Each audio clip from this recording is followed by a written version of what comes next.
Kwa maana jinsi hii Mungu aliupenda ulimwengu hata akamtoa mwanawe pekee, ili kila mtu amwaminie asipotee, bali awe na uzima wa milele. Maana Mungu hakumtuma mwana ulimwenguni ili auhukumu ulimwengu, bali ulimwengu uokolewe katika yeye. Hivi leo Yesu Kristo ana zaidi ya wafuasi milioni 1,000. Vitabu 4 vya Injili vinasimulia mwanzo hafifu wa imani ya Kikristo, na wakati ambapo vitabu vingine vya Injili vinasimulia mambo mengine zaidi, au hata mambo yale yale lakini kwa njia tofauti kidogo. Hii ni hadithi yake kama ilivyoandikwa katika Injili ya Luka.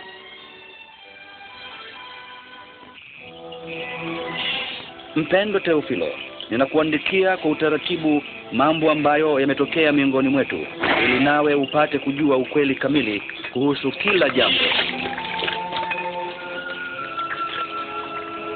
Wakati ambapo Kaisari Augusto alikuwa mtawala wa Roma na mtukufu Herode alipokuwa mfalme wa Yudea, Mungu alimtuma malaika Gabrieli kumtembelea bikira mmoja wa mji wa Nazareti.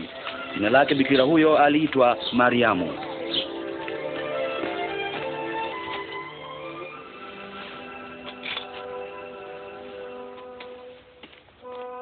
Malaika Gabrieli akamwambia, usiogope Mariamu, kwa maana Mungu amekujalia neema. Utapata mimba na kuzaa mtoto mwanamume, na jina lake utamwita Yesu. Yatawezekanaje hayo? Mimi ni bikira. Roho Mtakatifu atakushukia na uwezo wa Mungu utatua juu yako. Kwa sababu hiyo mtoto huyo mtakatifu ataitwa mwana wa Mungu. Kwa hiyo Mariamu alifunga safari hadi mji mmoja katika Yudea kumtembelea binamu yake Elizabeti, ambaye pia kwa njia ya ajabu alikuwa mjamzito. Mariamu, umebarikiwa kuliko wanawake wote, na yeye utakayemzaa amebarikiwa. Mara tu niliposikia sauti ya kuamkia kwako, mtoto aliye tumboni mwangu aliruka kwa furaha. Moyo wangu wamtukuza Bwana. Roho yangu inafurahi kwa sababu ya Mungu Mwokozi wangu. Pia sasa vizazi vyote wataniita mbarikiwa.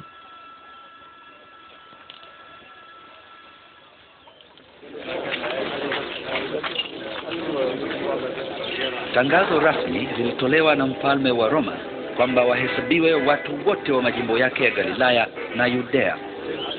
Ilimbidi kila mmoja kujiandikisha katika mji alikozaliwa.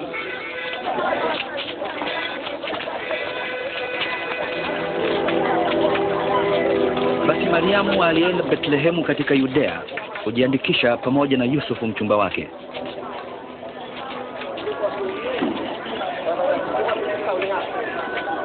Lakini hawakupata nafasi nzuri ya wageni huko Bethlehemu, bali nafasi walioweza kupata ni katika banda la kulishia mifugo tu.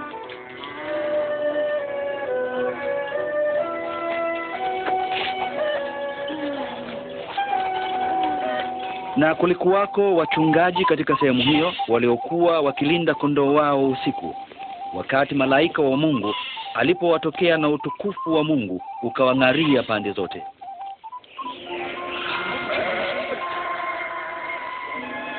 Hivi leo katika mji wa Daudi amezaliwa Mwokozi wetu, ndiye Kristo Bwana.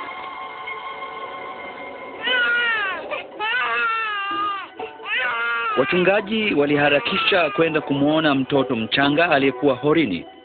Nao wakawa ndio wa kwanza kueneza habari njema, ama injili ya mama bikira na kuzaliwa kwa Mwokozi. Juma moja baadaye, wakati wa kumtahiri mtoto ulipofika, wakampa jina Yesu, na Yusufu na Mariamu wakamchukua hadi Yerusalemu ili wamweke mbele ya Bwana. Huko hekaluni kulikuwa na mtu mmoja mwema na mcha Mungu ambaye Roho Mtakatifu alikuwa amemwahidi hatakufa mpaka atakapomwona Kristo. Jina lake aliitwa Simeoni. Sasa Bwana, umetimiza ahadi yako. Waweza kumruhusu mtumishi wako aende kwa amani.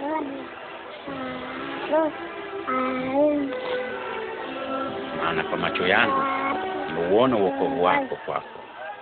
Mtoto huyu ameteuliwa na Mungu, na mbarikiwe nanyi nyote.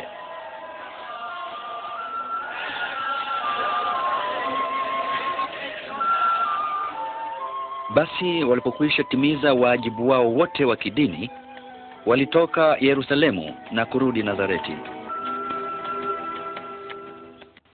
Yesu alipotimiza miaka 12, Yusufu na Mariamu walimchukua hadi Yerusalemu kusherekea sikukuu ya Pasaka. Lakini walipoanza safari ya kurudi kwao, wakidhani kuwa Yesu yu pamoja nao, yeye alibaki nyuma. Walirudi hadi mjini wakimtafuta. Siku ya 3 walimkuta hekaluni amekaa na viongozi wa dini wa Wayahudi. Walimu hao walistaajabia hekima na majibu yake.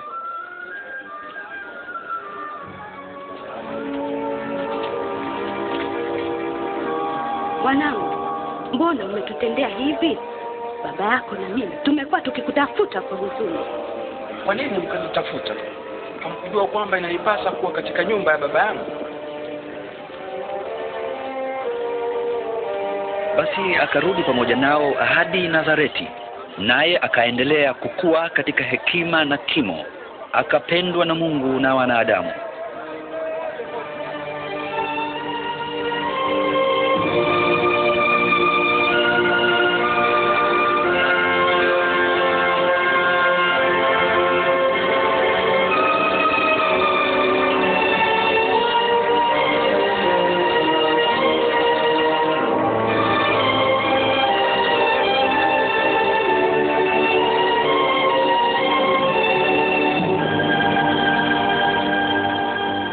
Katika mwaka wa 15 wa utawala wa mfalme Tiberio, Pontio Pilato akiwa gavana wa Yudea, na Herode mfalme wa Galilaya, na Anasi na Kayafa walipokuwa makuhani wakuu, neno la Mungu lilimjia Yohana jangwani, naye akaenda katika sehemu zilizopakana na mto Yordani akihubiri kwamba lazima watu watubu na kubatizwa ili waondolewe dhambi. Ziacheni dhambi zenu mkabatizwe, ndipo Mungu atawasamehe dhambi zenu, kama ilivyoandikwa katika kitabu cha nabii Isaya.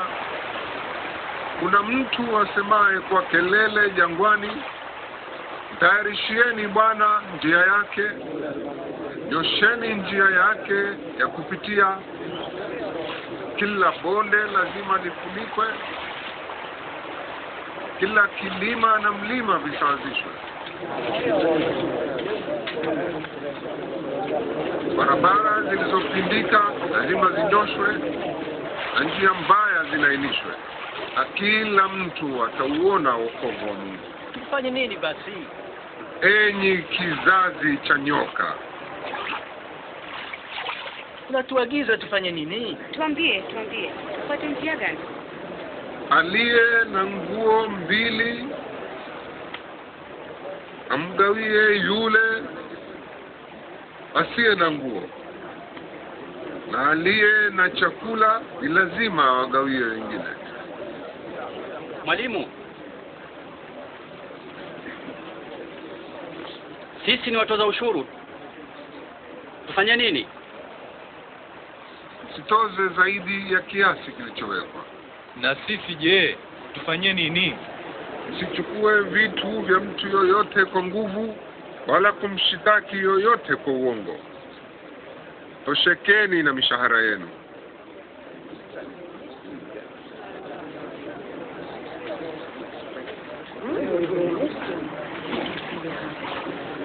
Tuambie, wewe ndiwe Kristo?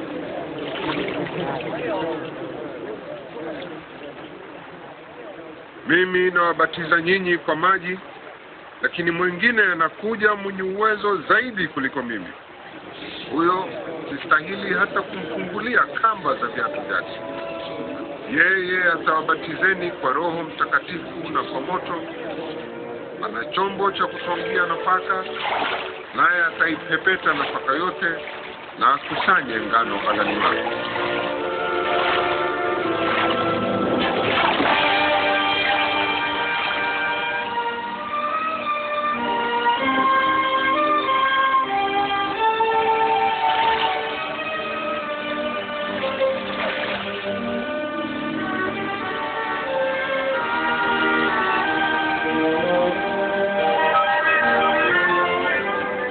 Na Mungu Roho Mtakatifu akamshukia Yesu akiwa na umbo kama la njiwa, na sauti ikasikika kutoka mbinguni, wewe ndiwe mwanangu mpendwa, nimependezwa nawe.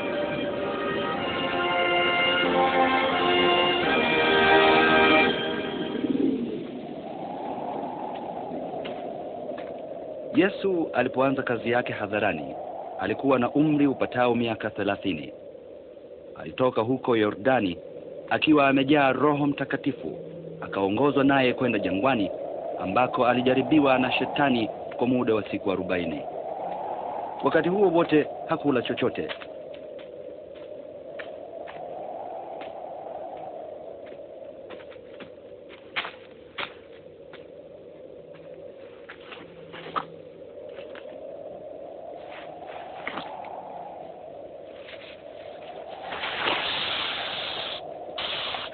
Na shetani akamwambia, kama wewe ni mwana wa Mungu, liamuru jiwe hili liwe mkate. Imeandikwa, mtu hataishi kwa mkate tu, bali kwa kila neno asemalo Mungu.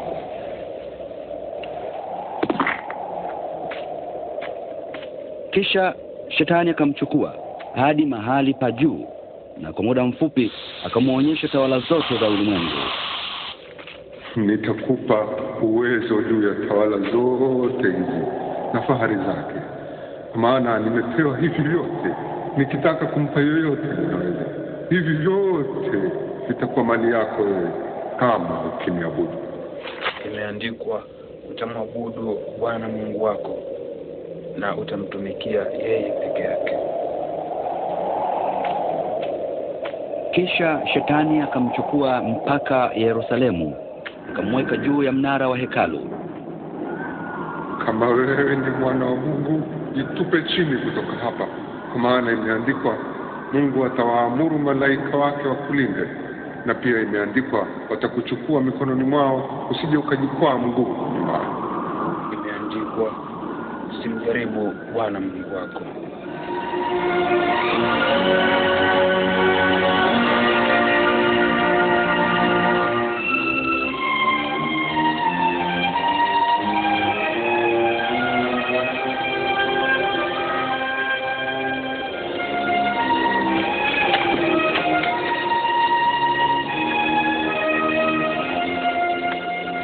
Kisha Yesu alikwenda hadi Nazareti, mahali alipolelewa.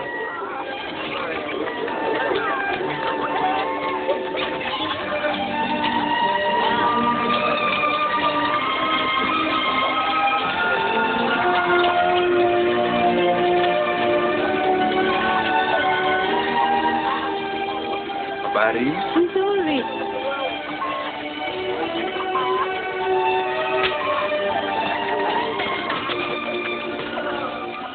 Siku ya kuabudu akaenda katika hekalu la Kiyahudi kama ilivyokuwa desturi.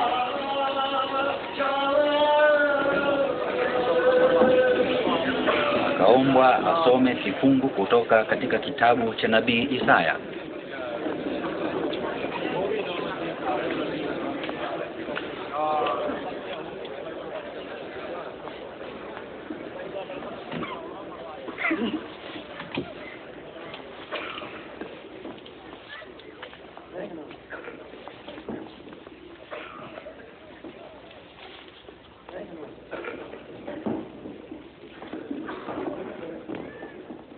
Roho wa Bwana yu pamoja nami, kwani amenituma rasmi niwaletee maskini habari njema.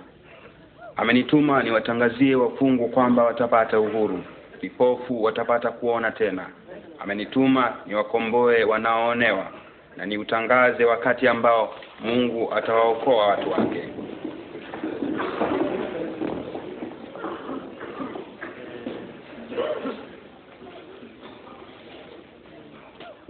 Leo sehemu hii ya maandiko matakatifu imetimia mliposikia ikisomwa. Maandiko yametimia? Lakini ni Masihi peke yake aweze kutimiza ahadi hiyo.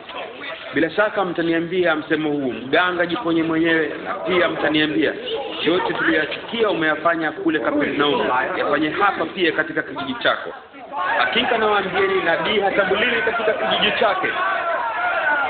Kwa hayo Yesu alikuwa akijitambulisha kuwa ndiye Masihi. mteule wake Mungu aliyetumwa kuja kuwaokoa watu wake. Lakini Wayahudi hao hawakumkubali kuwa ndiye Masihi, bali wakaamua kumtupa chini kwenye ukingo wa kilima. Lakini Yesu akapita katikati yao, akaenda zake. Akafika Kapernaumu, mji wa Galilaya.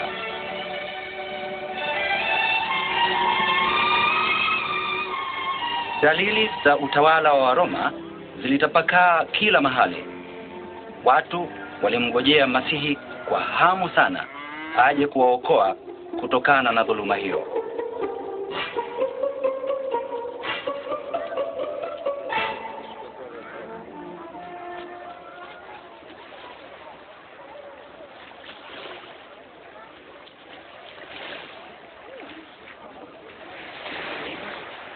Amani iwe nanyi. Iwe nawe pia. Nione mashua yako itaweza kunibeba? Kwa nini? Itaweza tu.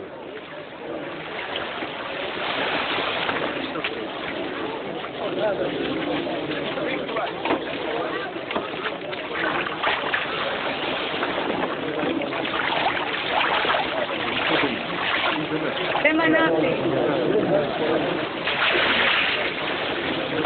Watu wawili walipanda kwenda hekaluni kusali. Mmoja Mfarisayo, kiongozi wa dini, na mwingine mtoza ushuru. Huyu Mfarisayo alikwenda akasimama akasali akisema, Mungu, nakushukuru kwa vile mimi si kama watu wengine, walafi, wadanganyifu au wazinzi. Nakushukuru kwamba mimi si kama yule mtoza ushuru. Nafunga mara 2 kwa juma, tena na kutolea sehemu ya 10 ya pato langu kama zaka.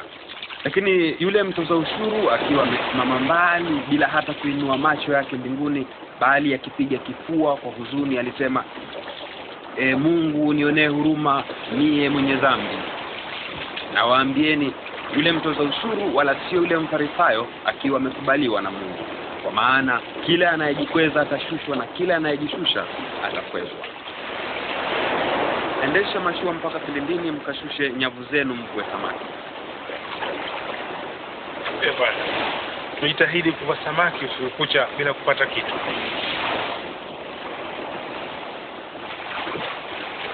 Lakini kama hivyo, nitashusha nyavu. Yakobo, Yohana.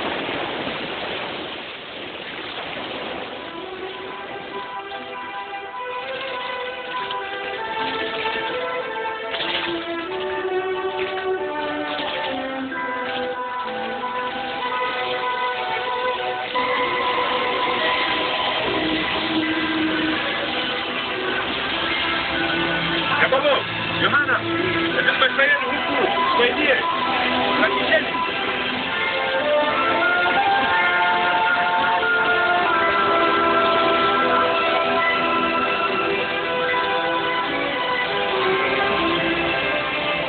Inatosha hii.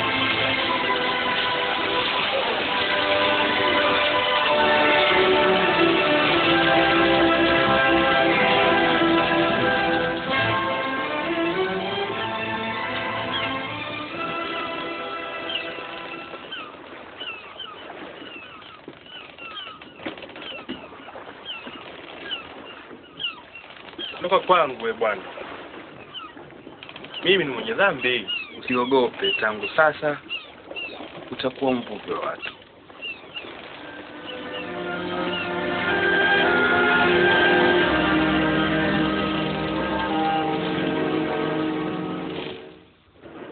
Hamjui ni roho wa namna gani mlionayo, kwa maana Mwana wa Adamu hakuja kuziangamiza roho za watu, bali kuziokoa. Atatimiza mapenzi yake juu ya Babeli, na mkono wake utakuwa juu ya Wakaldayo. Mimi nimenena, nimemwita, nimemleta, naye atafanikiwa katika mambo yake. Ni nani miongoni mwao aliyehubiri haya? Bwana anampenda mtumishi wake. Ndiye huyu.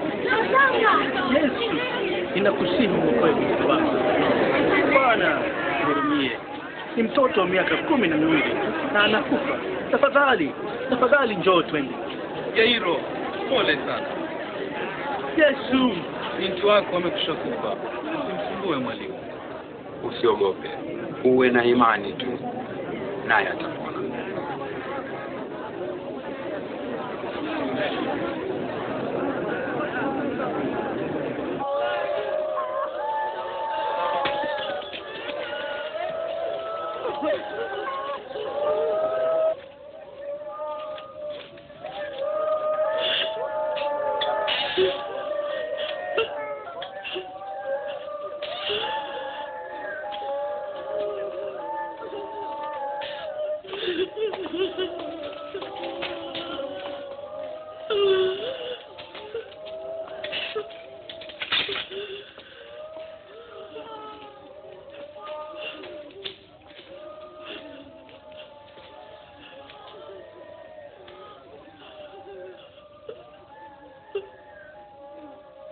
Msilie, mtoto hajafa, amelala tu.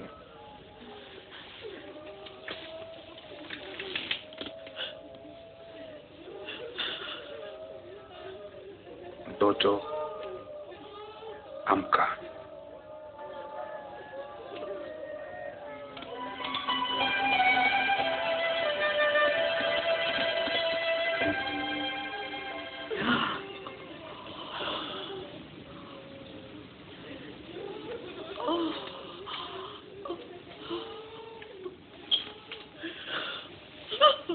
Mpeni kitu wale, na ninawaamuru msimwambie mtu yeyote mambo yaliyotendeka humu.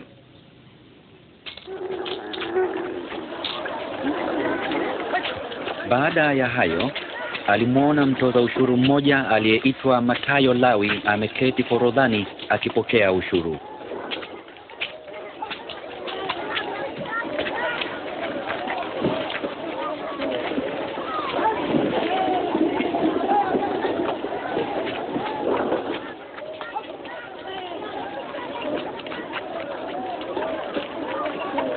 Nifuate.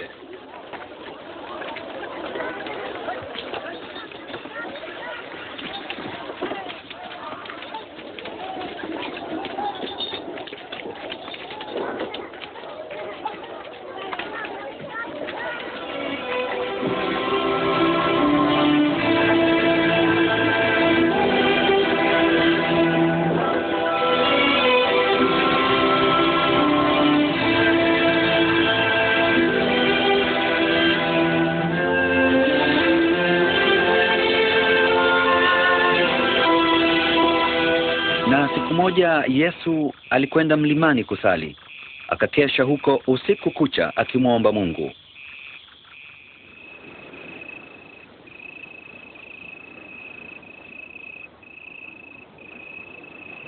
Kesho yake akawasalimia wanafunzi wake na kuchagua 12 miongoni mwao ambao aliwaita mitume. Aliwachagua wawe wenzi wake na wanafunzi wake: Simeoni ambaye pia alimpa jina Petro, na Andrea ndugu yake, Yakobo,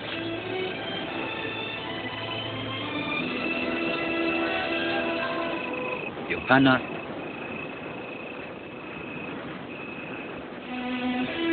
Filipo na Bartolomayo, Mathayo,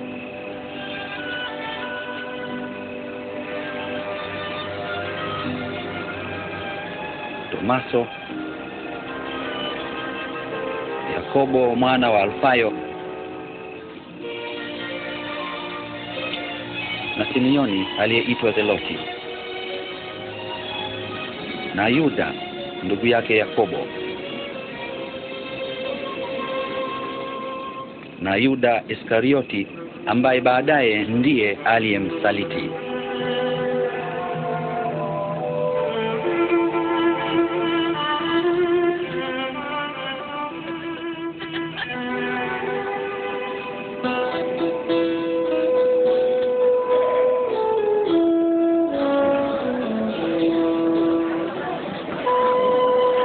Heri ninyi mlio maskini, maana ufalme wa Mungu ni wenu.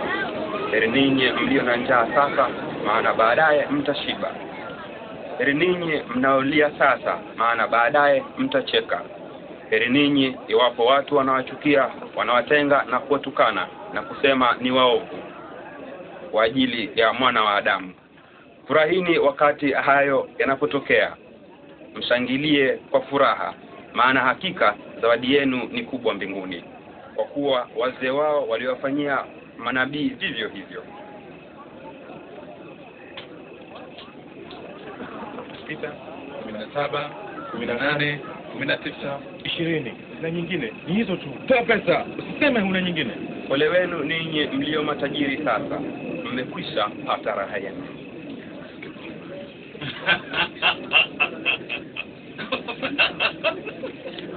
Hataki utajiri huyu. Ole wenu ninyi mnaocheka sasa, maana baadaye mtalia na kuomboleza. Ole wenu ninyi iwapo watu wanawasifu, maana wazee wao waliwafanyia manabii wa uongo vivyo hivyo. Lakini nawaambieni ninyi mnaosikiliza, wapendeni adui zenu, watendeeni mema wale wanaowachukieni, watakieni baraka wale wanaowalaani, na kuombea wale wanaoonea ninyi.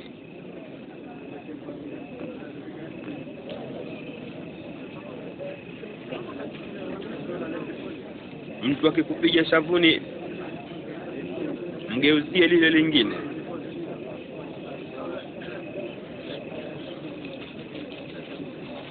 Mtu akikuchukulia koti lako, mwachie na shati pia. Mpe yote akuombaye. Mtu akikunyang'anya mali yako, usimtake akurudishie. Watendeeni wengine kama mnavyotaka wao watendeni ninyi.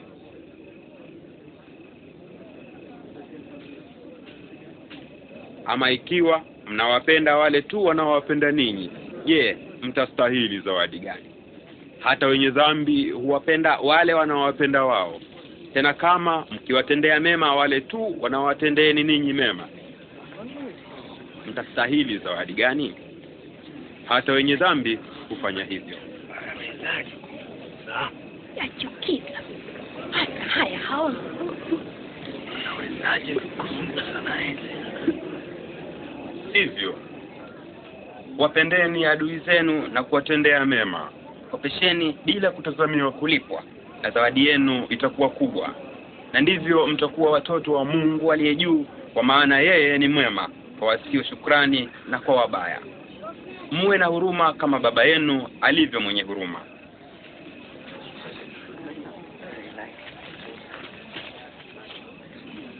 Msiwahukumu wengine, nanyi hamtahukumiwa.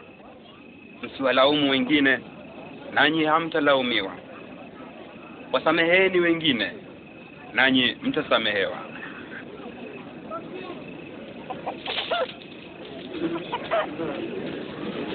Wapeni wengine, nanyi mtapewa, kwa maana kipimo kile kile mpimacho ndicho mtakachopimiwa.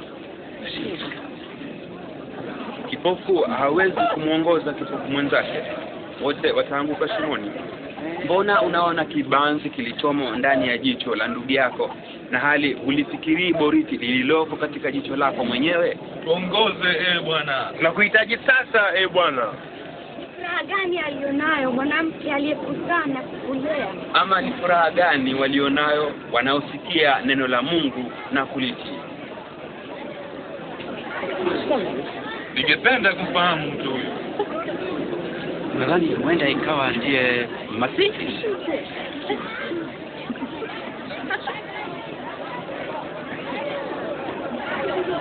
Mfarisayo huyu alimwalika Yesu kwa chakula cha jioni. Yesu akaenda nyumbani kwake, akakaa kula chakula. Haya basi watoto, ondokeni. Amsikii? Nendeni. Watundu sana hawa watoto. Huyu mwanamke afanya nini hapa?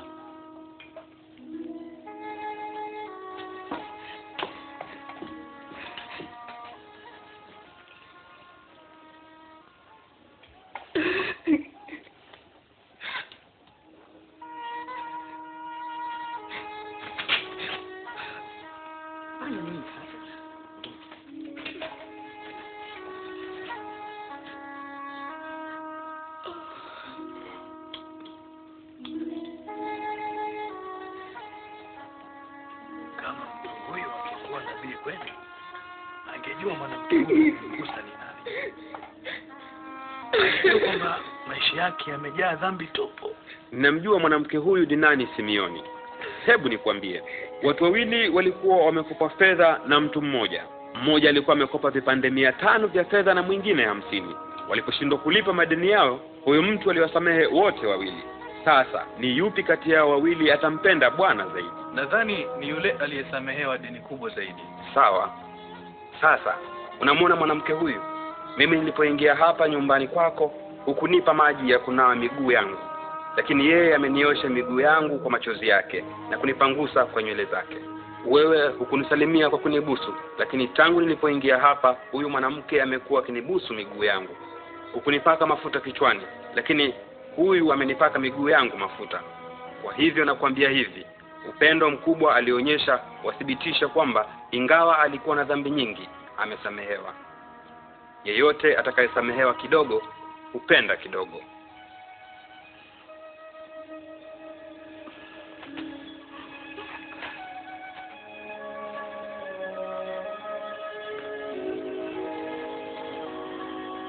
Umesamehewa dhambi zako. Ati nini? Imani yako imekuokoa. Nenda kwa amani.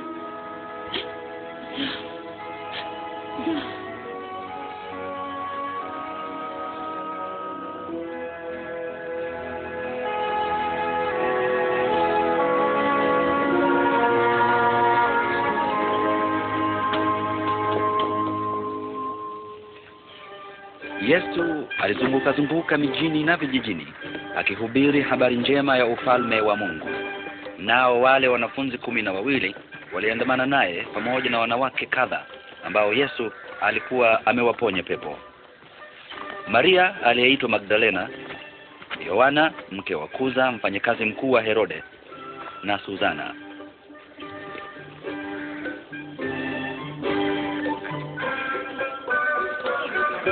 Lakini Herode, mkuu wa Kirumi wa mkoa wa Galilaya, alimtia Yohana Mbatizaji gerezani kwa maana alikuwa amemlaumu kwa kumwoa mke wa ndugu yake. Mwanafunzi mmoja wa Yohana Mbatizaji alikuwa akimpa habari juu ya yote walioyaona. Kwenye lango la Naini kulitoka msafara wa watu wakenda mazishini. Maiti ilikuwa ya mtoto wa pekee wa mama mjane. Yesu alipomuona mama huyo, moyo wake ulijawa na huruma. Akaligusa jeneza na kusema, "Kijana, na kuamuru amka." Na hapo huyo kijana akaamka akaketi. Ndipo Yesu akamkabidhi kwa mama yake. Muulize, useme wewe ndiye yule ambaye Yohana alisema utakuja, au tumngoje mtu mwingine?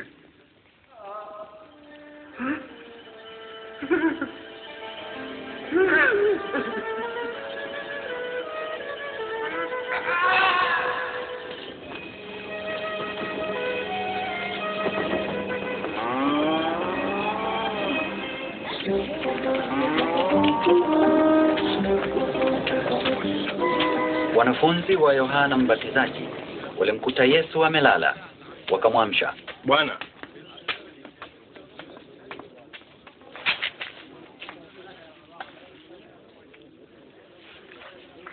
Bwana, Yohana Mbatizaji ametutuma kwako tukuulize kama wewe ndiwe yule atakayekuja au tumngoje mtu mwingine. Endeni mkamwambie Yohana yale mliyojionea na kuyasikia. Vipofu wanaona tena, viwete wanatembea. Heri mtu yule asiye na mashaka nami.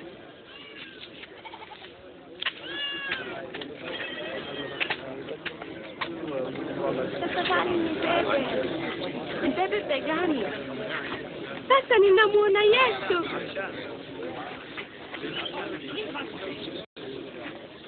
Mpanzi alikwenda kupanda mbegu zake. Alipokuwa anapanda zile mbegu, nyingine zilianguka njiani na wapita njia wakazikanyaga na ndege wakazidonoa. Nyingine zilianguka kwenye mawe na baada ya kuota zikakauka kwa kukosa maji. Nyingine zilianguka kati ya miti ya miba. Ile miti ya miba ilipoota ikazisonga. Nyingine zilianguka kwenye udongo mzuri na zikaota na kuzaa 100%. Bwana, kwa nini unazungumza kwa mifano kila mara kundi la watu likiwako? Ninyi mmejaliwa kujua siri za ufalme wa Mungu, lakini hao wengine huambiwa kwa mifano ili watazame wasiweze kuona na wasikie pasipo kufahamu.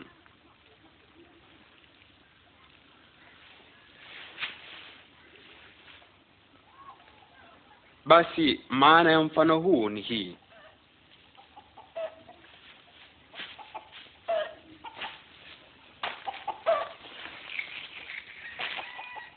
Mbegu ni neno la Mungu.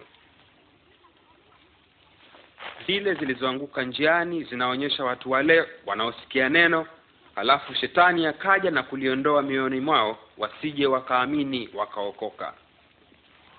Zile zilizoanguka kwenye mawe zinaonyesha watu wale ambao wanaposikia neno hulipokea kwa furaha, lakini hawana mizizi. Husadiki kwa muda tu na wanapojaribiwa huanguka. Zile zilizoanguka kwenye miti ya miba ni mfano wa watu wale wanaosikia, lakini husongwa na shughuli za mali na anasa za maisha na hawazai matunda yakakomaa. Na zile zilizoanguka kwenye udongo mzuri ndio watu wale wanaolisikia lile neno wakalizingatia kwa moyo mwema na wautii. Hao huvumilia mpaka wakazaa matunda.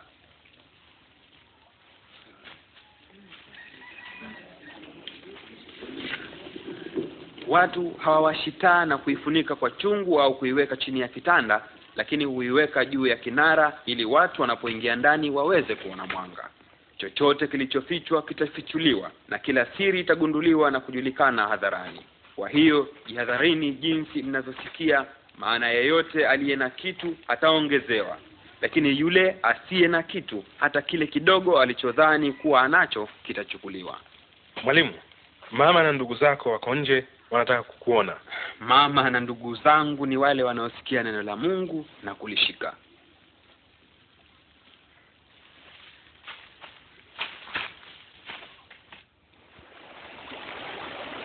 Siku moja Yesu alipanda mashua pamoja na wanafunzi wake. Akawaambia, tuvuke ziwa twende mpaka ng'ambo. Na walipokuwa wanavuka, Yesu akalala usingizi.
Atatusaidia, tutanusurika.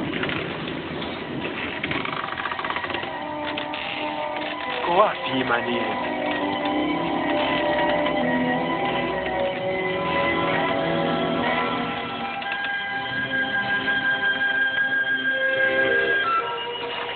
Wakaendelea na safari. Wakafika pwani ya nchi ya Wagerasi inayokabiliana na Galilaya, ng'ambo ya ziwa.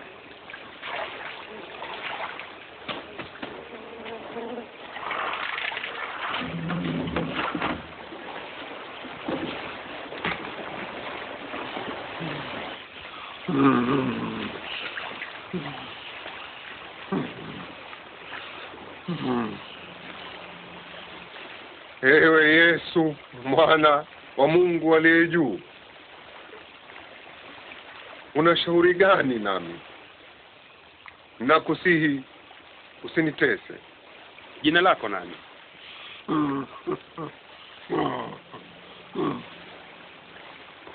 Jeshi. Bwana, tunakuomba usituamuru kwenda shimoni. Tunakusihi uturuhusu tuwaingie wale nguruwe.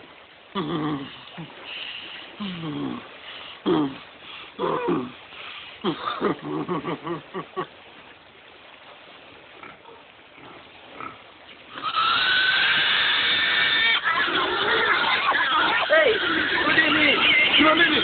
Rudini! Hivyo hao pepo wabaya wakamtoka yule mtu. Rudini! Wakawaingia wale nguruwe.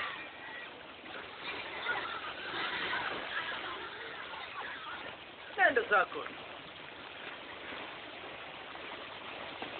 Tuache ewe mchawi. Ondoka hapa. Tuache. Ondoka hapa. Nitakufuata popote uendako. Niruhusu nifuatane nawe. Rudi nyumbani ukasimulie yote Mungu aliyokutendea.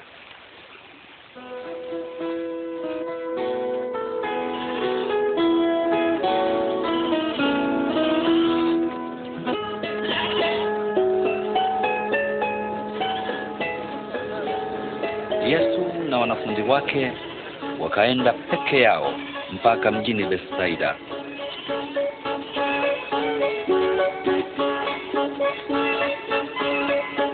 Lakini wale makutano walipojua alikokwenda wakamfuata.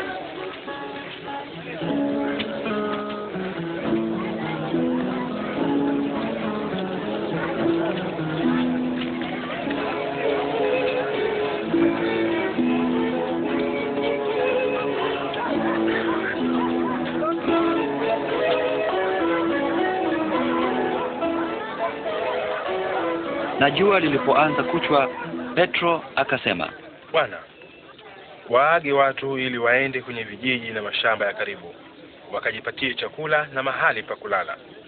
Hapa tulipo ni nyika tupu.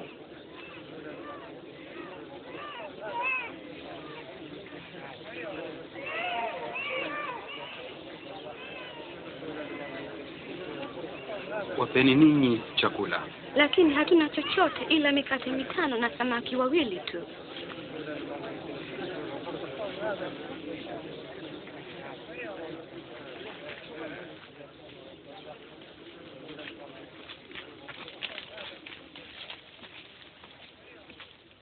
Ninamshukuru Mwenyezi Mungu, mfalme wa mbingu na nchi, atupaye chakula.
Watu wanasema kuwa mimi ni nani? Wengine wanasema wewe ni Yohana Mbatizaji, kwa wewe ni Elia, na wengine wanasema kuwa wewe ni mmoja wa manabii wa kale ambaye amefufuka. Na ninyi je? Mnasema mimi ni nani?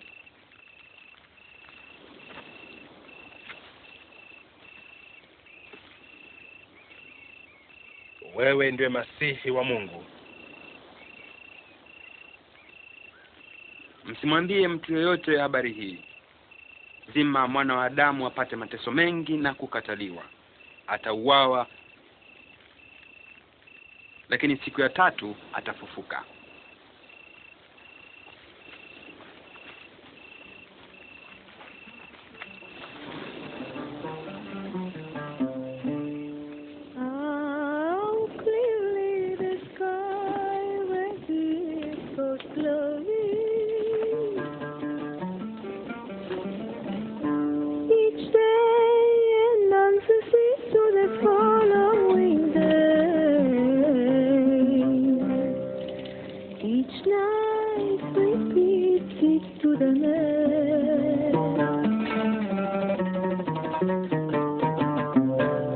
Je, kuna yeyote kati yenu atakayenifuata? Bwana, mimi nitakufuata.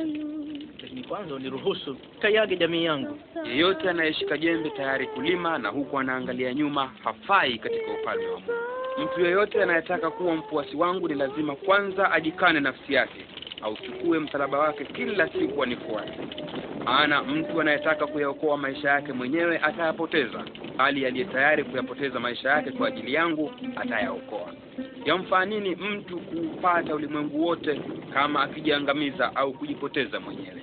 Mtu akinionea aibu mimi na maneno yangu, wakati mwana Adamu atakapokuja katika utukufu wake na wa Baba na wa malaika watakatifu, atamwonea aibu.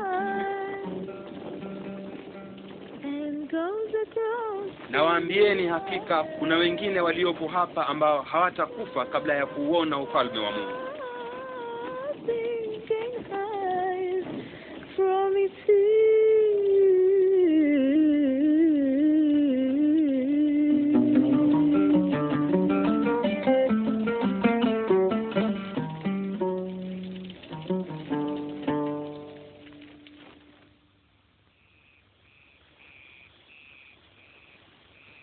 Baadaye Yesu akawachukua Yohana, Yakobo na Petro, akaenda nao mlimani kusali.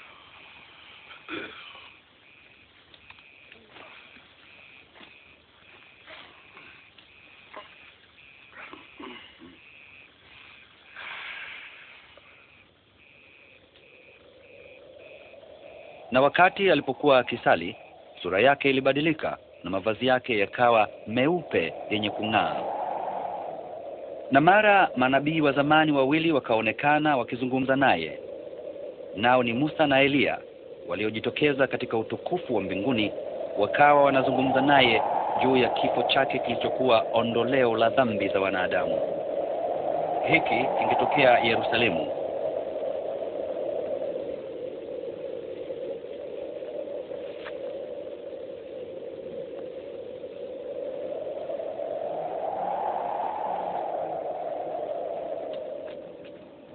Walipokuwa wanaondoka, Petro alimwambia Yesu, Bwana, ni vizuri kwamba tuko hapa, basi tujenge vibanda vitatu.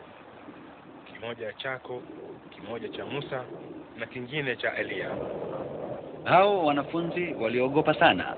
Kisha sauti ikasikika kutoka katika lile wingu ikisema, huyu ndiye mwanangu niliyemchagua, msikilizeni.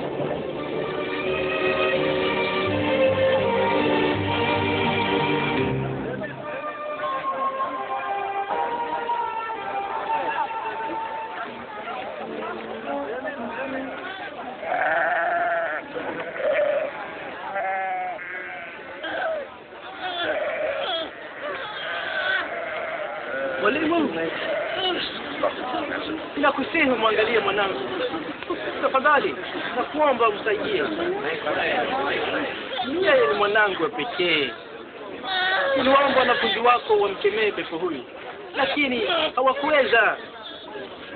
Enyi kizazi kisicho na imani na kisichopotoka, nitakaa nanyi na kuvumilia mpaka lini?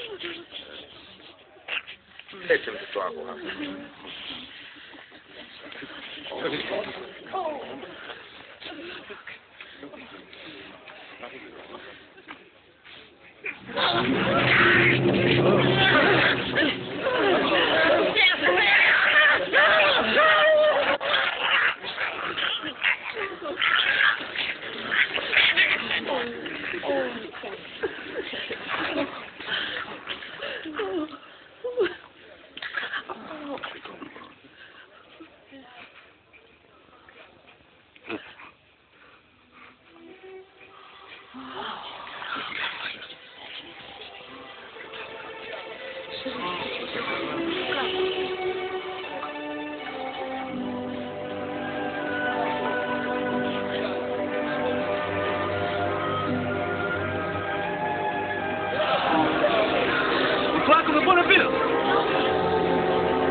Mmoja wa wanafunzi wa Yesu alimwambia, Utufundishe kusali kama Yohana alivyowafundisha wanafunzi wake. Mnaposali semeni, Baba yetu uliye mbinguni, jina lako litukuzwe, ufalme wako uje, Mapenzi yako yatimizwe hapa duniani kama huko mbinguni. Utupe daima chakula chetu cha kila siku. Utusamehe dhambi zetu, kwa kuwa sisi nasi tunawasamehe wote waliotukosea. Na usitutie majaribuni, lakini tuokoe na yule mwovu.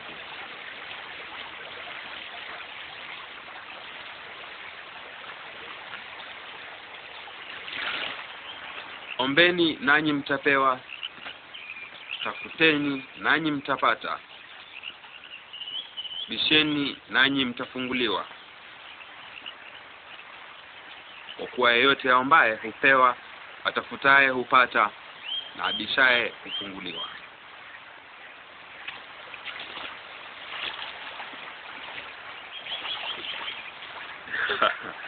Ni yupi kati yenu aliye baba ambaye atampa mwanawe nyoka akimwomba samaki? Ama nge akimwomba yai? Hata ninyi ingawa ni waovu mnajua kuwapa watoto wenu vitu vizuri. Je, baba yenu wa mbinguni hata zidi sana kuwapa Roho Mtakatifu wale wanaomuomba? Nawaambieni, msiwe na wasiwasi juu ya chakula mnachohitaji kwa kuishi, wala juu ya nguo mnazohitaji kwa ajili ya miili yenu, kwa sababu uzima ni bora kuliko chakula na mwili ni bora kuliko mavazi. Fikirieni kwa mfano kunguru. Hawapandi, hawavuni, wala hawana ghala yoyote. Hata hivyo Mungu huwalisha. Si ninyi ni bora zaidi kuliko ndege?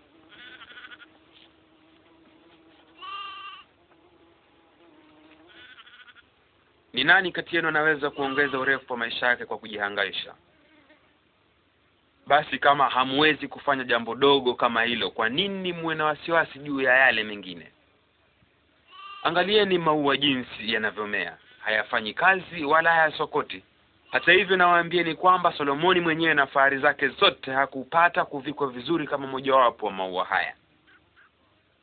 Kama Mungu hulivika vizuri jani la shambani ambalo leo liko na kesho la tupo motoni, je, hatawafanyia ninyi zaidi, enyi watu wa imani haba? Ongeza imani yetu. Kama imani yenu ingekuwa ndogo hata kama chembe ndogo ya haradali, mngeweza kuuambia mti huu wa mforosadi, ng'oka na ukajitose baharini, nao ungalitii.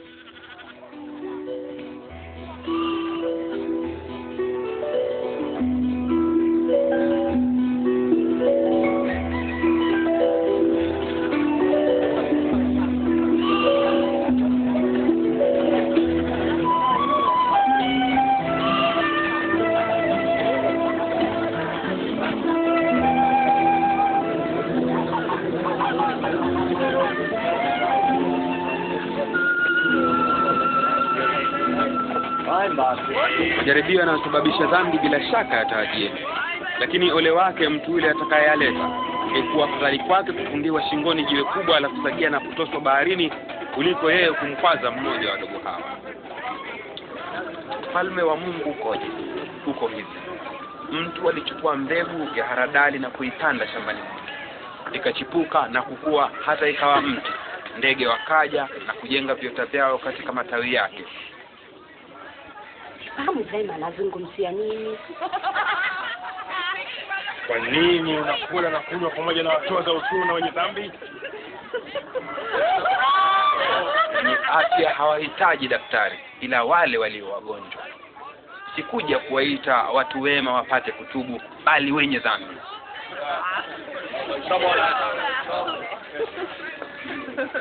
Tueleze tena juu ya ufalme. Tunayo mengine zaidi.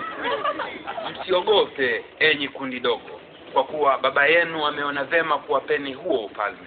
Uzeni mali zenu zote mkawape pesa maskini. Ifanyieni mifuko isiyochakaa na jiwekeeni hazina mbinguni ambako haitapungua, kwa kuwa huko wezi hawakaribii wala nondo hawaiharibu. Kwa kuwa pale hazina yako ilipo, ndipo pia moyo wako utakapokuwa.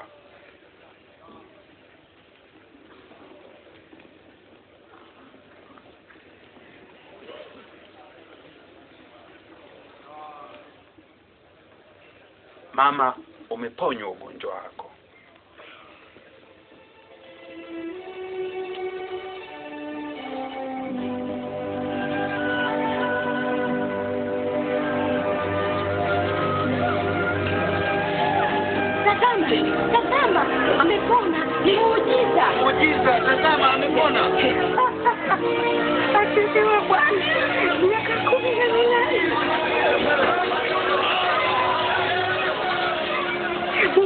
zake salama mwalimu. Tuna siku 6 za kufanya kazi. Basi fikeni siku hizo mkaponywe magonjwa yenu, lakini si siku ya Sabato. Enyi wanafiki, kuna yeyote kati yenu ambaye hangemfungua ng'ombe wake au punda wake kutoka zizini ampeleke kunywa maji siku ya Sabato? Sasa hapa yupo binti wa Abraham ambaye shetani alimfanya kilema kwa muda wa miaka 18. Je, haikuwa vizuri kumfungua hata siku ya Sabato?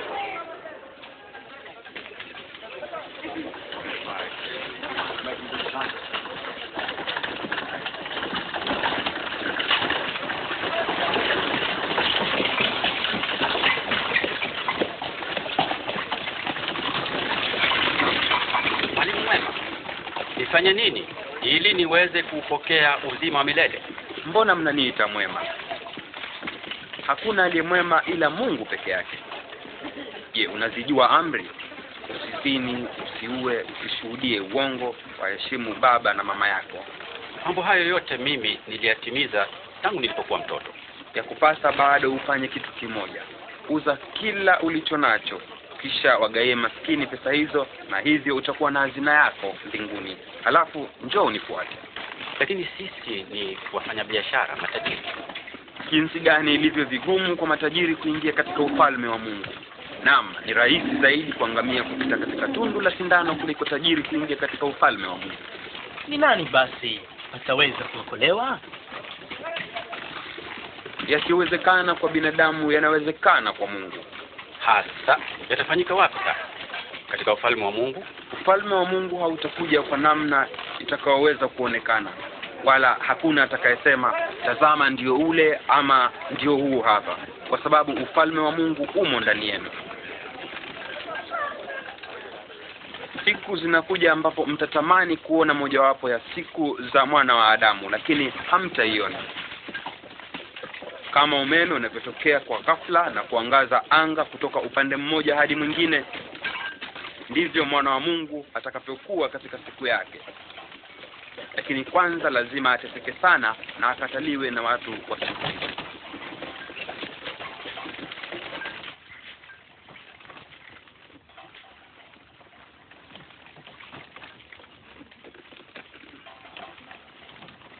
Ni rahisi zaidi mbingu na dunia kupita kuliko hata herufi moja ya sheria ya Mungu kufutwa.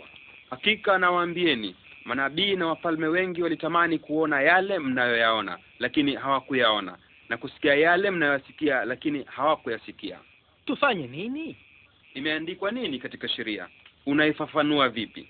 Pende Bwana Mungu wako kwa moyo wako wote, kwa roho yako yote, kwa nguvu zako zote, na kwa akili zako zote.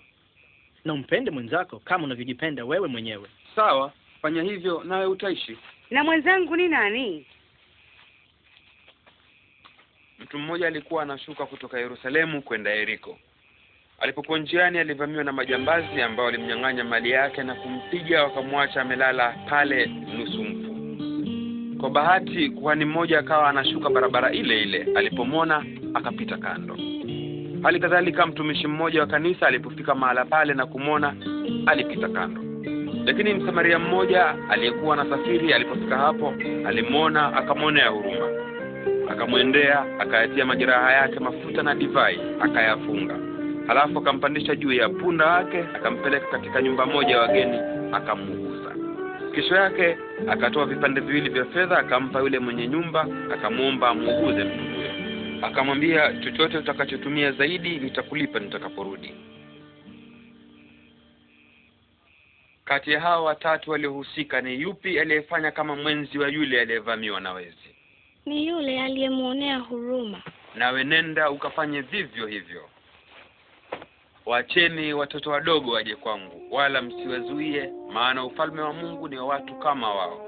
Hakika nawaambia, mtu yeyote asiyeupokea ufalme wa Mungu kama mtoto mdogo hauingii kamwe. Mtu yeyote anayemkaribisha mtoto mdogo kwa jina langu ananikaribisha mimi, na yeyote anayenikaribisha mimi anamkaribisha yule aliyenituma.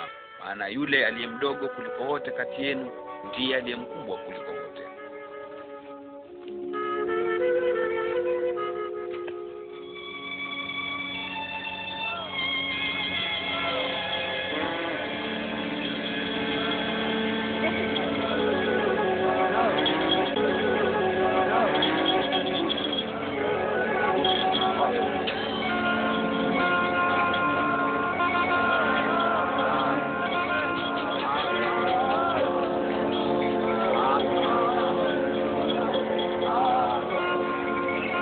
Ala, kuna nini? Kunatokea nini? Yesu wa Nazareti anapita hapa.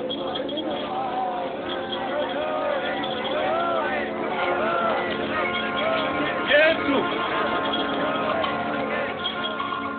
Yesu! Yesu! Nionee huruma!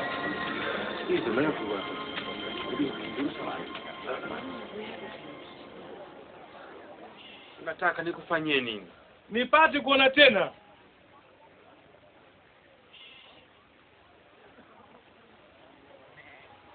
Basi ona, imani yako imekuponya. Ninaona. Ninaona. Ninaona.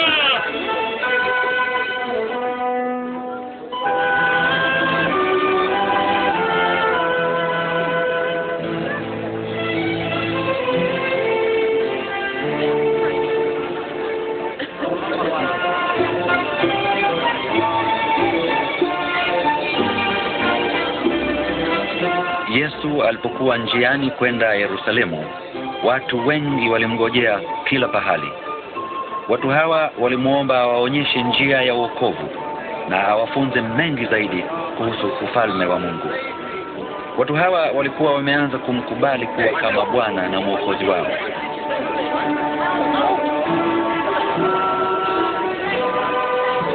Mjini Yeriko kulikuwa na mtoza ushuru mmoja jina lake Zakayo. Alikuwa mtu mfupi, na kwa vile alikuwa na hamu sana ya kumwona Yesu, alipanda juu ya mti ili aweze kumwona. Zakayo, shuka upesi, maana leo ni lazima nifike nyumbani mwangu. Nyumbani mwangu?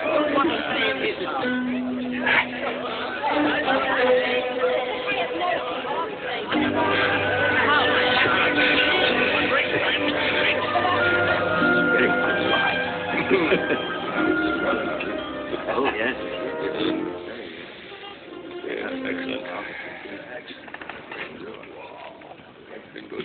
Hebu sikizeni, nitawapa maskini nusu ya mali yangu, na kama nimemdanganya mtu yeyote kitu, nitamrudishia kiasi hicho mara 4.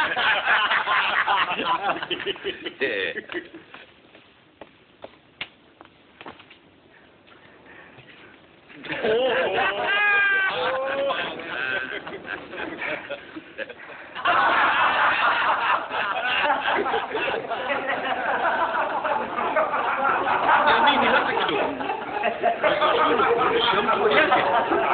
Haiwezekani. Leo wokovu umefika katika hali hii. Mwanadamu amekuja kutafuta na kuokoa waliopotea.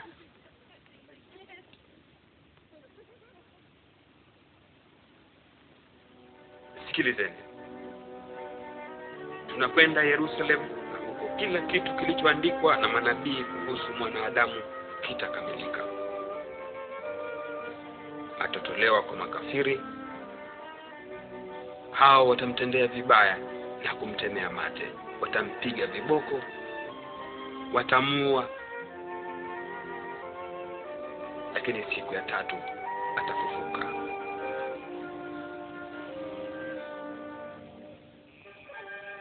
Hata ingawa Yesu alijua atauawa kwa sababu ya dhambi za binadamu, alishika njia kuelekea Yerusalemu. Watu wengi walishangilia kuja kwake na wakamkiri kuwa mfalme wao.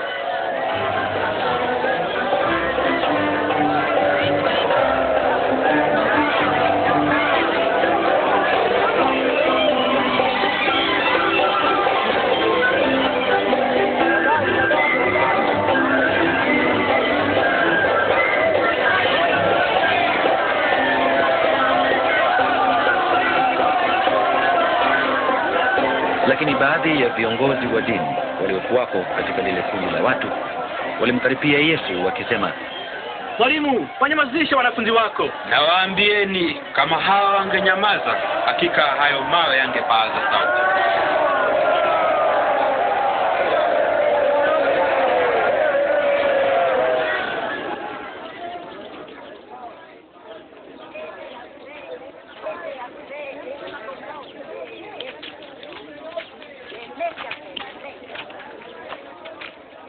Yesu aliukaribia mji wa Yerusalemu, na alipouona aliulilia.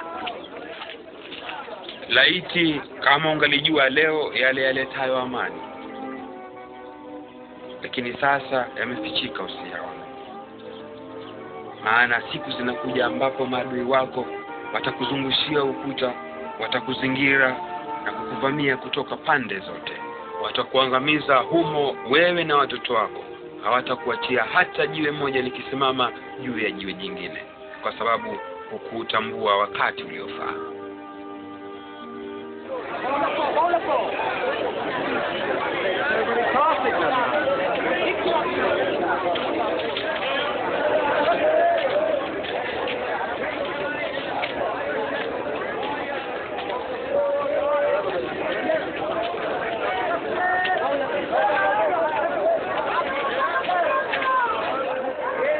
Hekalu takatifu la Yerusalemu lilikuwa limefanywa soko badala ya kuwa mahali pa kuabudia.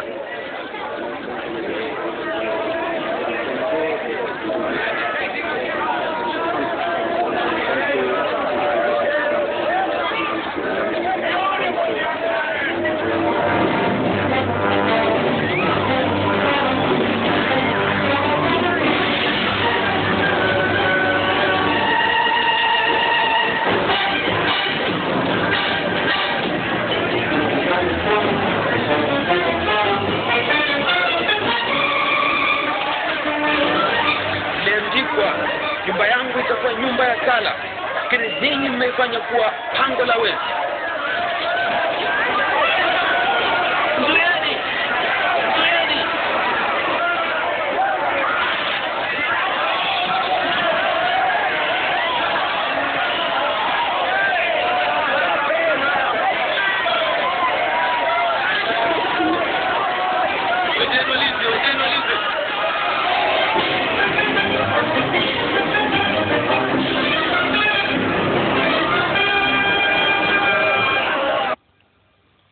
Nafahamu watu wengi wanafikiri kuwa yeye ni mfalme. Mfalme? Mfalme wa maskini, waombaji, makahaba na wevi. Tuliona watu kama hawa huja wakajidai na mwishowe wakasahauliwa. Huoni lakini watu wanazidi kumfuata kila siku, wanampenda na nafikiri ni mfalme. Nakuadharisha, ikiwa mtu huyu atahatarisha amani, basi nitakuomba msaada wako.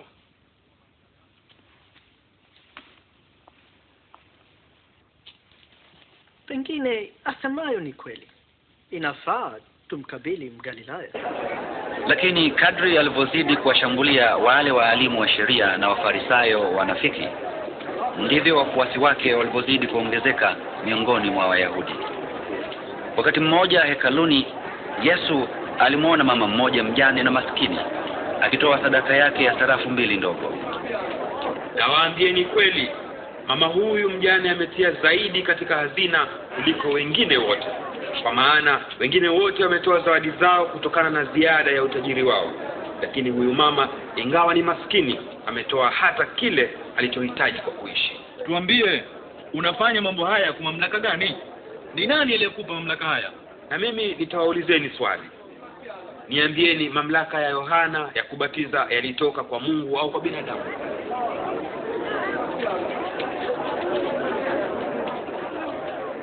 Tuseme nini? Tukisema yalitoka kwa Mungu, yeye atatuuliza, mbona basi hamkusadiki? Na tukisema kuwa yanatoka kwa binadamu, watu wote hapa watatupiga mawe. Wote hawa wanaamini kuwa Yohana alikuwa nabii. Hatujui hayo mamlaka yalitoka wapi. Nami pia sitawaambieni ninafanya mambo haya kwa mamlaka gani.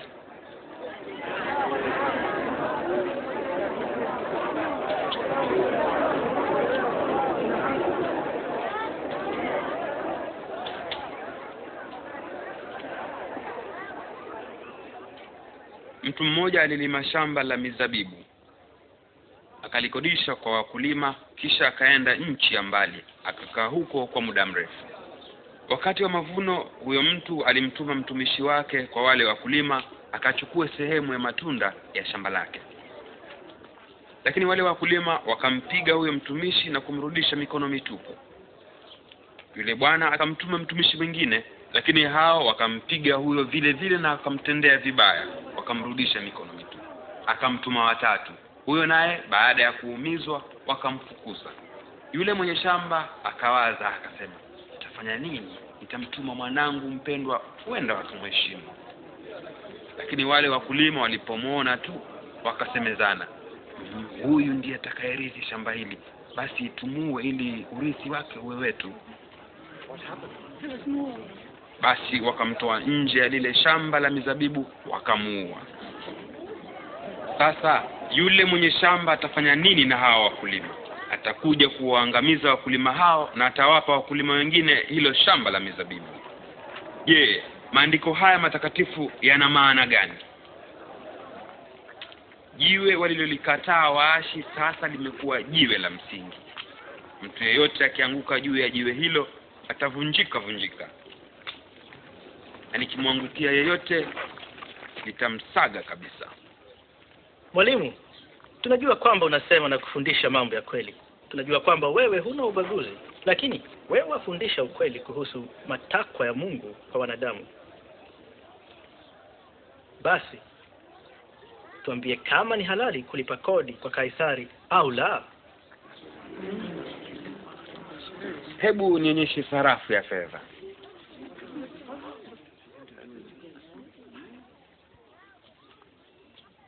Je, sura na chapa hii ni ya nani? Basi mpeni Kaisari vilivyo vyake Kaisari, na mpeni Mungu vilivyo vyake Mungu.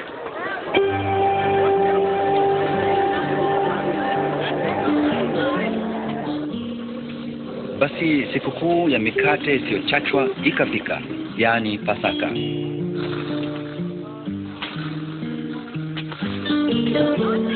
Naye Yesu akawatuma Simeon, Petro na Yohana mapema kuandaa karamu ya Pasaka.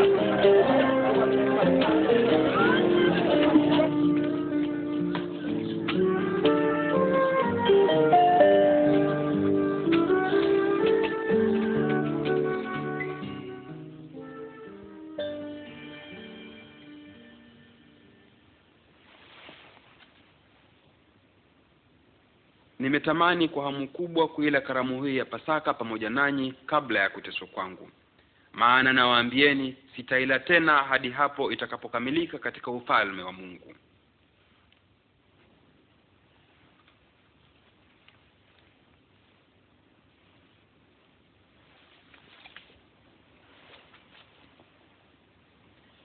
Ninakushukuru ewe Mwenyezi Mungu, mfalme wa mbingu na nchi, utupaye matunda ya mzabibu. Pokeeni hiki mnywe wote. Kwa maana nawaambieni sitakunywa divai hii tena mpaka ufalme wa Mungu utakapokuja.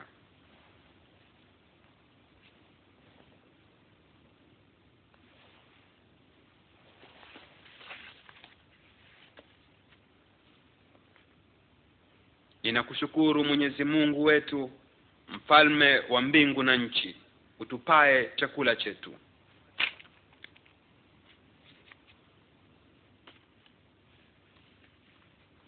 Huu ndio mwili wangu unaotolewa kwa ajili yenu.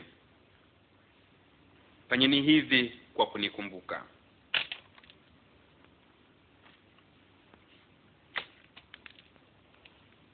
Kikombe hiki ni agano jipya katika damu yangu inayomwagika kwa ajili yenu. Lakini hata hivyo, yule atakayenisaliti yuko nami hapa mezani. Kweli mwana wa Adamu anakwenda zake kuuawa kama Mungu alivyokusudia. Lakini ole wake mtu yule atakayemsaliti. Haiwezekani. Ni nani msaliti Bwana?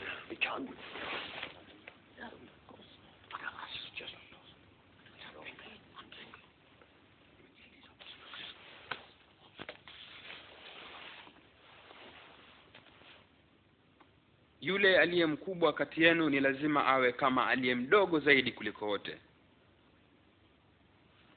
Na kiongozi lazima awe kama mtumishi. Kwa maana ni nani aliye mkubwa? Yule anayeketi mezani kwa chakula ama yule anayetumikia? Bila shaka ni yule anayeketi mezani kwa chakula. Ijapokuwa hivyo, mimi nipo kati yenu kama mtumishi. Ninyi mmekuwa nami wakati wote wa majaribu yangu, na kama vile baba yangu aliponikabidhi ufalme, vivyo hivyo nami nitawakabidhi ninyi utawala. Mtakula na kunywa mezani pangu katika ufalme wangu, na mtaketi katika viti vya enzi kuyahukumu makabila 12 ya Israeli. Basi hakuna msaliti? Simeoni, sikiliza. Shetani ameruhusiwa kuwajaribu nyote apate kuwapepeta kama mtu anayepepeta ngano. Lakini mimi nimekuombea ili imani yako isipungue. Nawe utakaponirudia watie moyo ndugu zako. Bwana, mimi niko tayari kwenda pamoja nawe gerezani na hata kufa pamoja nawe. Petro, nakwambia, jogoo hatawika leo siku kabla hujanikana mara 3.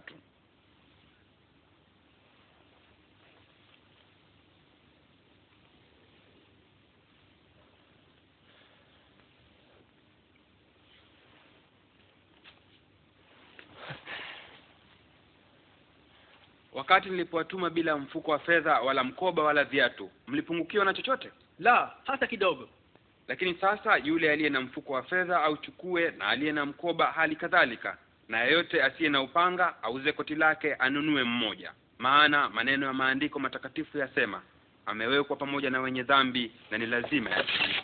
Bwana, tazama. Hapa kuna panga 2.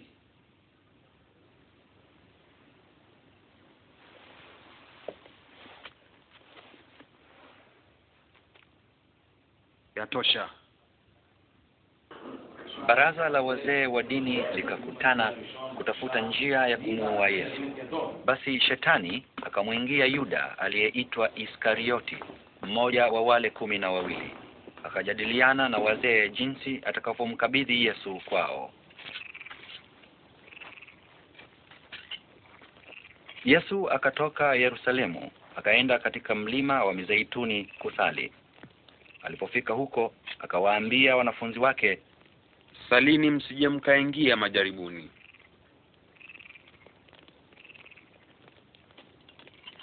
Yuda Iskarioti alimsaliti Yesu kwa malipo ya vipande 30 tu vya fedha.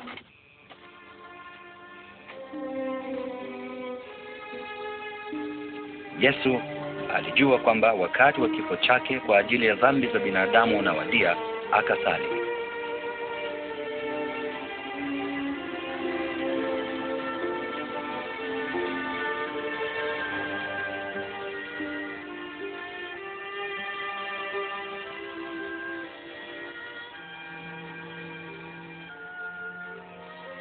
Baba, kama wapenda, ukiondoe kwangu kikombe hiki cha mateso.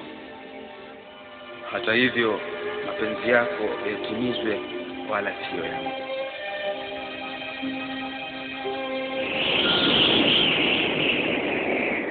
Hapo malaika kutoka mbinguni akamtokea ili kumtia moyo. Na jasho kama matone ya damu likamtoka, likatiririka mpaka chini.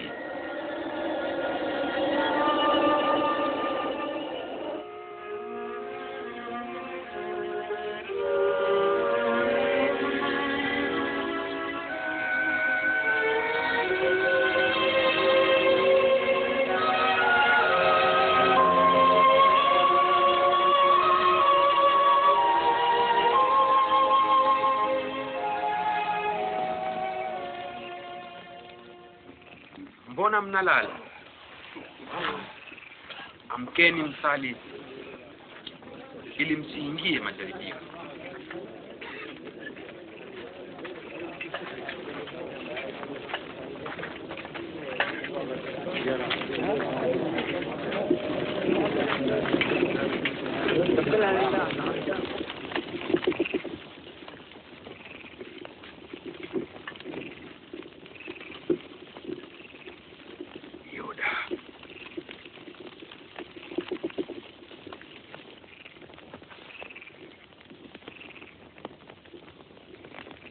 Unamsaliti mwana wa Adamu kwa kumbusu.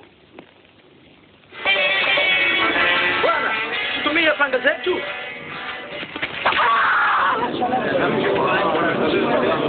Haya, mkamateni. Yatosha.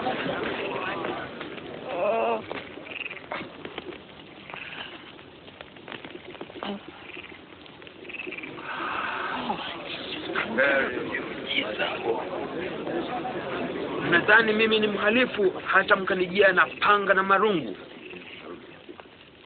Ilikuwa pamoja nanyi kila siku hekaluni na hamkunitia nguvuni. Lakini huu ndio wakati wenu hasa, ndio wakati wa utawala wa shetani. Wanafunzi wake wakaanza kujificha gizani, wakamwacha. Kamateni.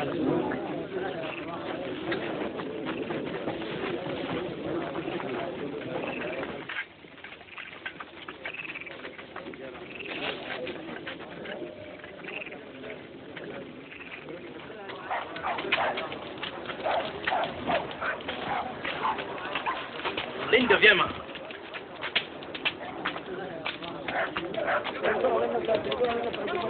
Askari walimchukua hadi uwani, wakamdhihaki wakimuita mfalme wa Wayahudi.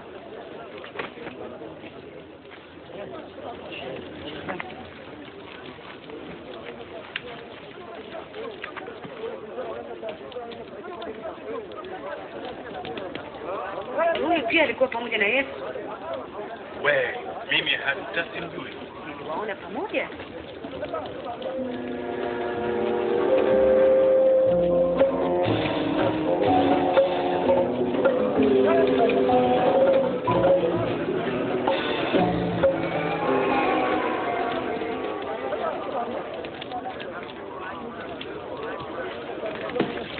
Watumishi wako wanyenyekevu. Unasikiaje ukimnyenyekea mtu mwingine?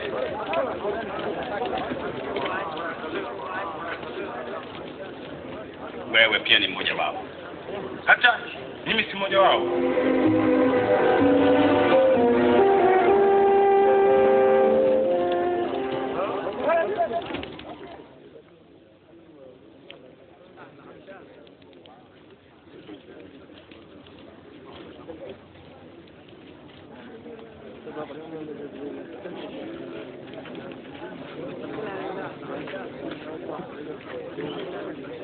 Bila shaka huyu alikuwa pamoja naye, kwa maana yeye pia ni Mgalilaya. Nenda zako. Sijui hata unachosema.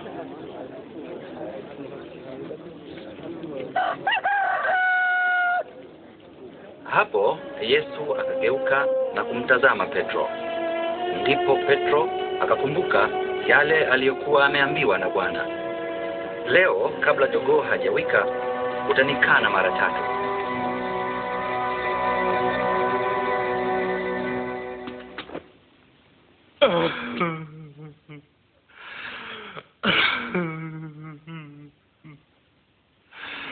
Bwana,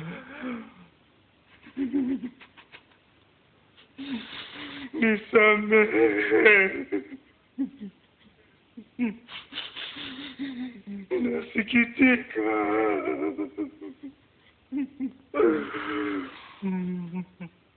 Ninakupenda. Nisamehe.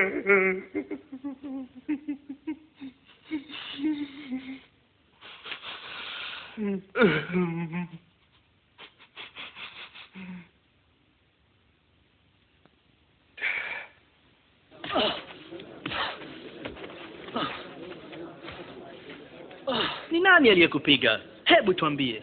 Bashiri, ni nani atakayokupiga baadaye? Acheni. Acheni ninasema. Mleteni mbele ya baraza. Nenda haraka.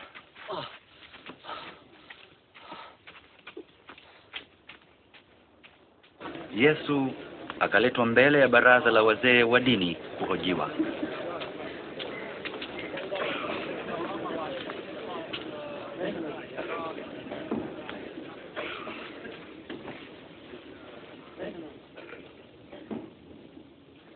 Tuambie, je, wewe ndiye Masihi? Hata kama nikiwaambieni hamtanisadiki. Na hata kama nikiwaulizeni swali hamtanijibu.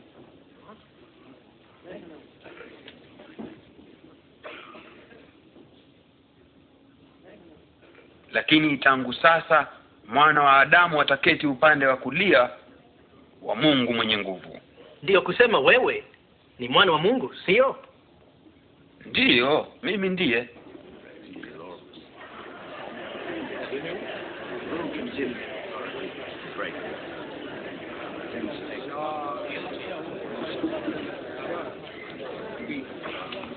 Sisi wenyewe tumesikia alivyosema.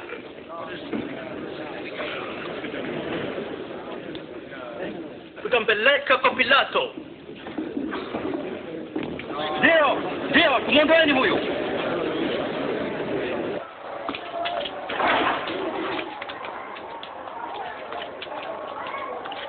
Nenda.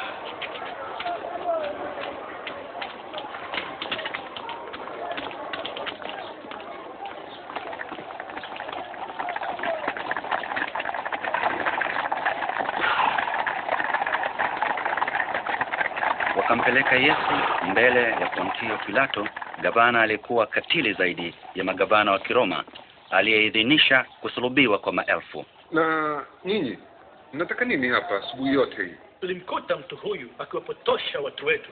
Alisababisha ghasia katika soko hekaluni. Adhabu yake itakuwa ipi? Hukumu.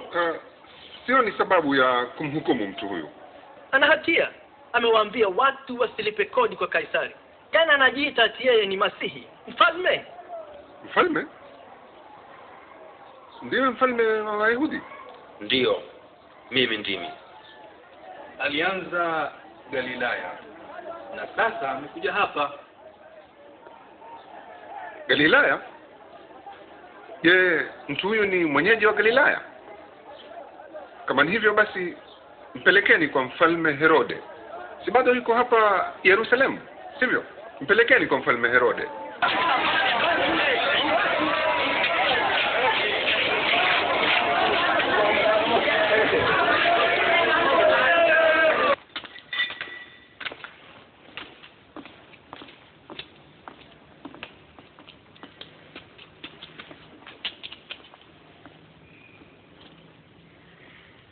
Ati unasema wewe ni nani? Ni kina nani wale unaowaita wafuasi wako? Wengi wanasema kuwa unaweza kufanya miujiza.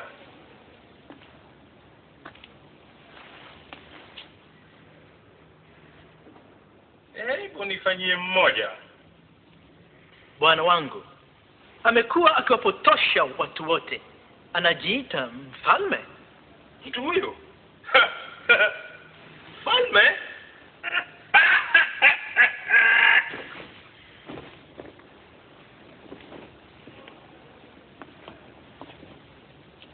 Mtukufu. Mchapeni barabara.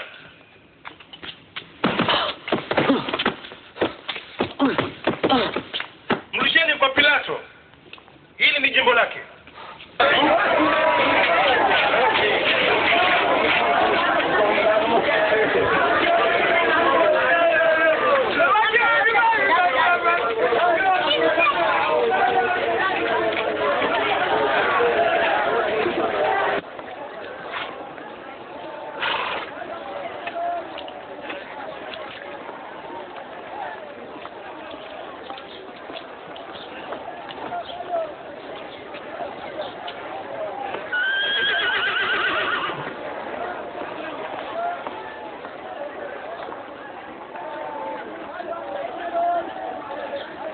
Ni dhahiri kwamba mtu huyu hakufanya chochote kinachostahili adhabu ya kifo.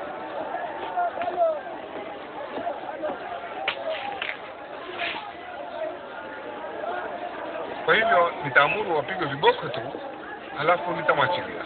Inakulazimu kutufungulia mfungwa mmoja katika sikukuu hii. Tufungulie Baraba. Lakini muondoshe huyu. Ndio. Tupe Baraba.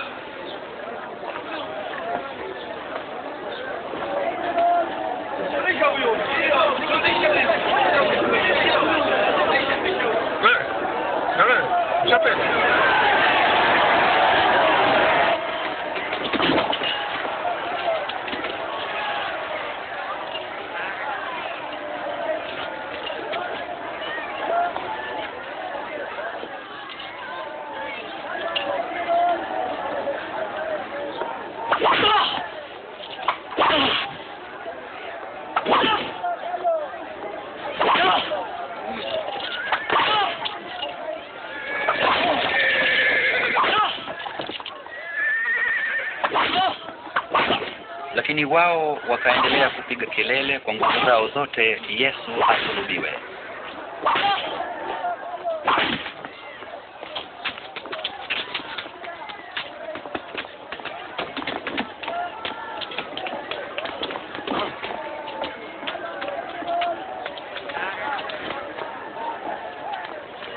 Basi Pilato akaamua kumhukumu Yesu auawe.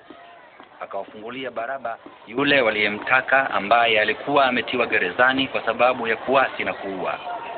Akamtoa Yesu kwao wamsulubishe.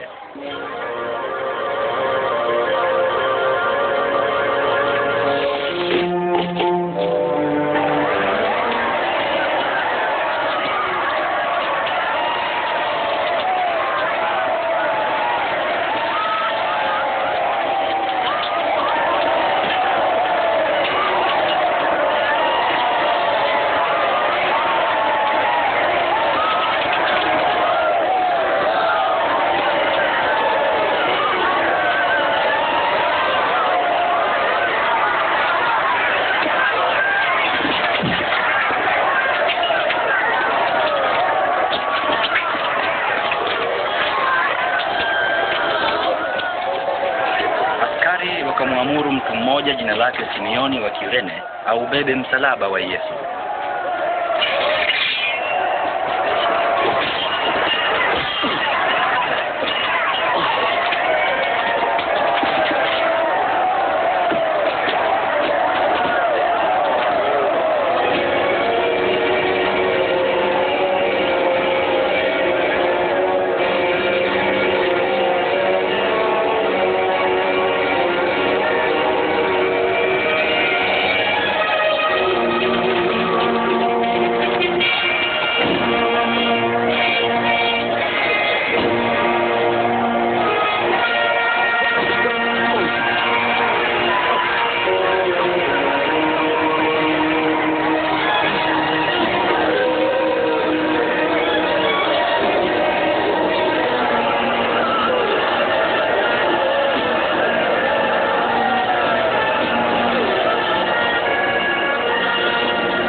Tunakusikitikia Bwana, tunakulilia. Kunywa haya. Kunywa Bwana.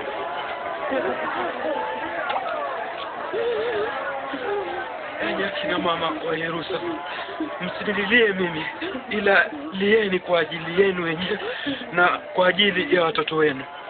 Kwa maana kama watu watautendea mti mbichi namna hii, itakuwaje kwa mti mkavu? Mungu na akusaidie, tunakuombea.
Baba,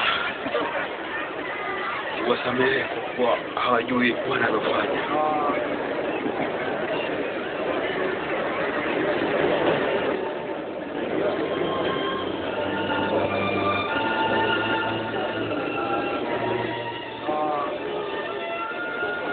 Okoa wengine sasa na jiokoe mwenyewe. Ndio. Jiokoe mwenyewe kama kweli wewe ndiye Masihi. Ndio. Shuka kutoka msalabani. Tuonyeshe baadhi ya miujiza yako.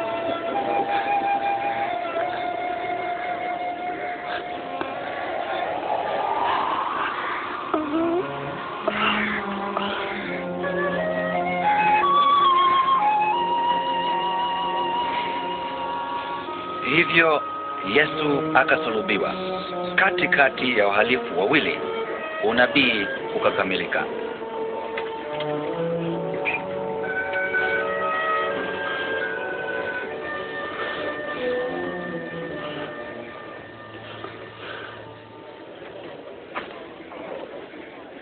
Hii si nguo ya kawaida. Kisha askari wakagawa mavazi yake kwa kuyapigia kura.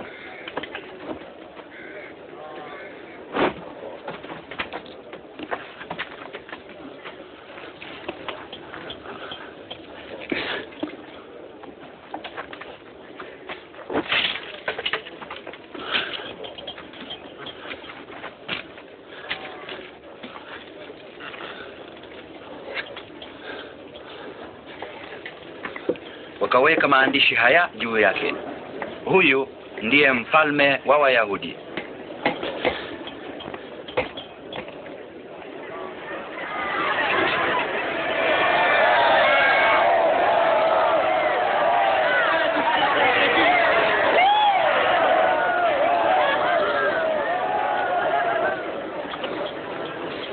Jiokoe mwenyewe kama wewe ni mfalme wa Wayahudi.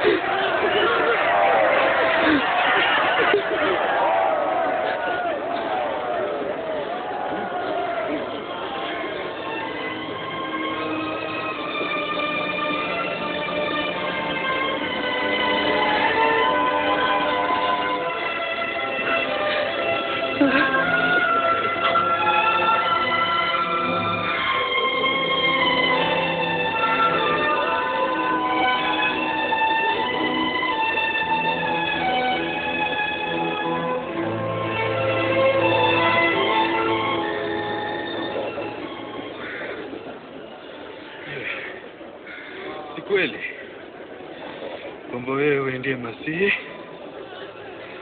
Jiokoe mwenyewe na sisi pia. Wewe umwogopi Mungu? Amepewa adhabu kama yako. Yeye hakufanya chochote kibaya. Yesu, mkumbuke wakati utakaporudi katika ufalme wako. Nakwambia kwa hakika leo tutakuwa nami mahali pema peponi.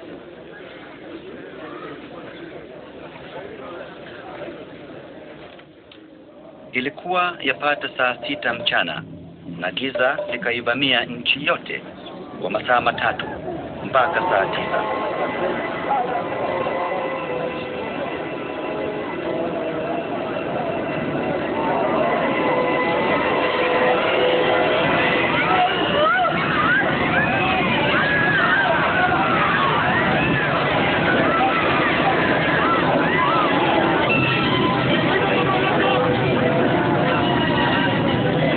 Pazia lililokuwa limetundikwa hekaluni likapasuka katikati.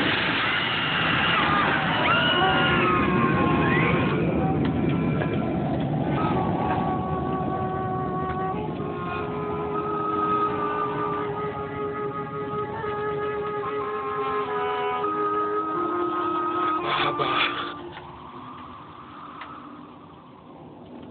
mikononi mwako naiweka roho yangu.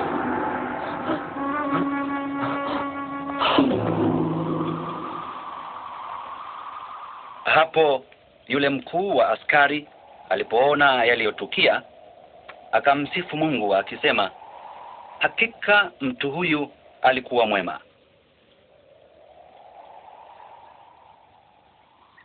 Yusufu, mwenyeji wa Arimataya, mtu mwema na aliyeheshimika na mmoja wa halmashauri ya baraza kuu la Wayahudi, hakuwa amekubaliana nao katika kitendo chao. Yeye alimwomba Pilato amruhusu akauweke mwili wake katika kaburi kabla siku ya kuabudu kwanza jua lilipotua.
Tuwe radhi, tunafuata mwili wa Bwana wetu.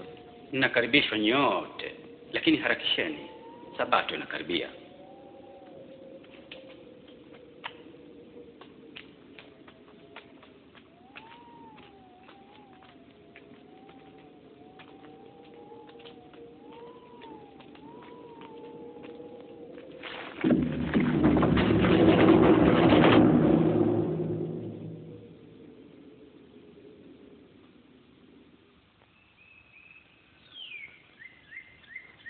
Jumapili alfajiri na mapema walikwenda kaburini wakichukua manukato waliokwisha tayarisha.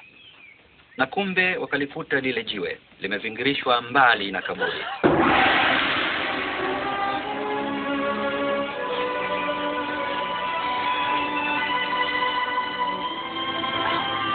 Na walipoingia ndani, mwili wa Bwana Yesu hawakuuona.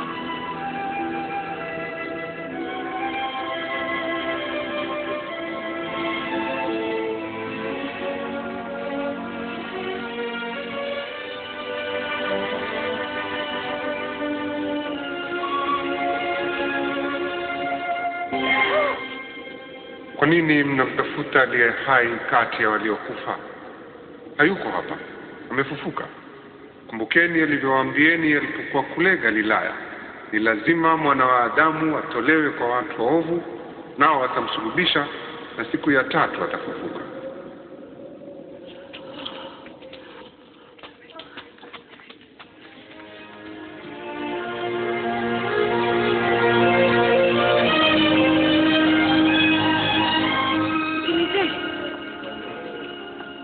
Jiwe lilivingirishwa mbali.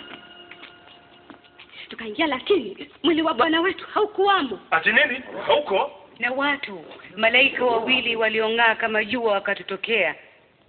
Wakatuambia, kwa nini mnatafuta aliye hai kati ya waliokufa? Ni kweli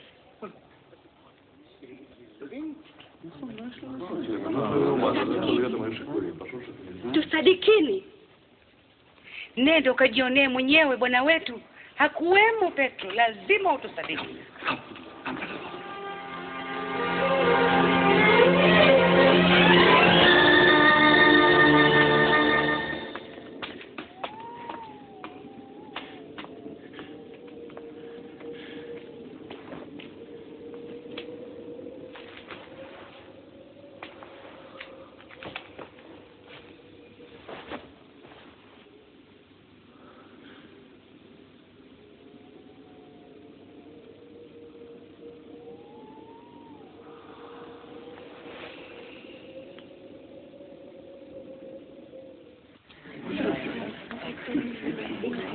Yesu aliwatokea wawili kati ya wanafunzi wake.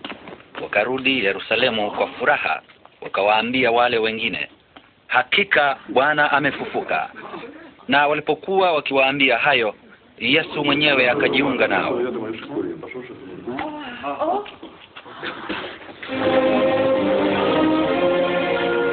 Amani iwe nanyi.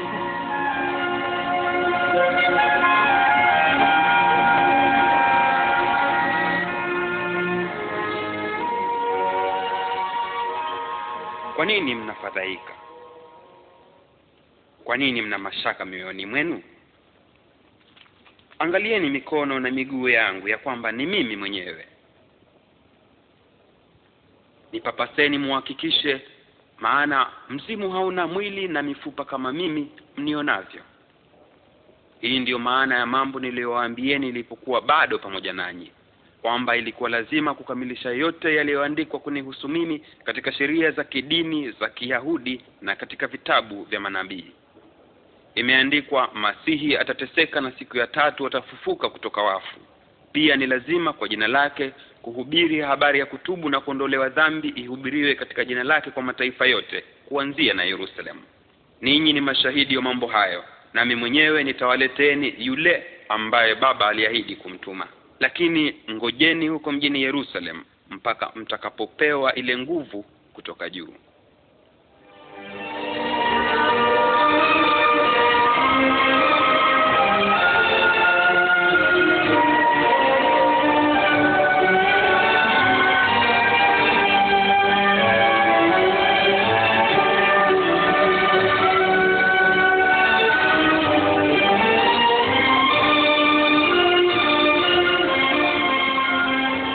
Mwenyezi Mungu awabariki na kuwalinda. Mamlaka yote ya mbinguni na duniani nimepewa mimi.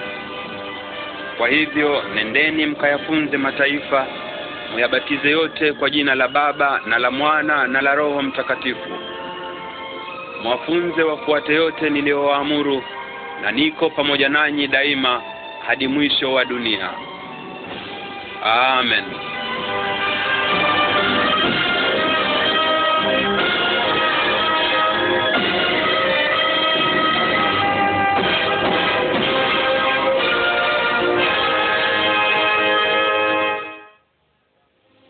Kaburi ambamo mwili wa Bwana Yesu uliwekwa ni tupu.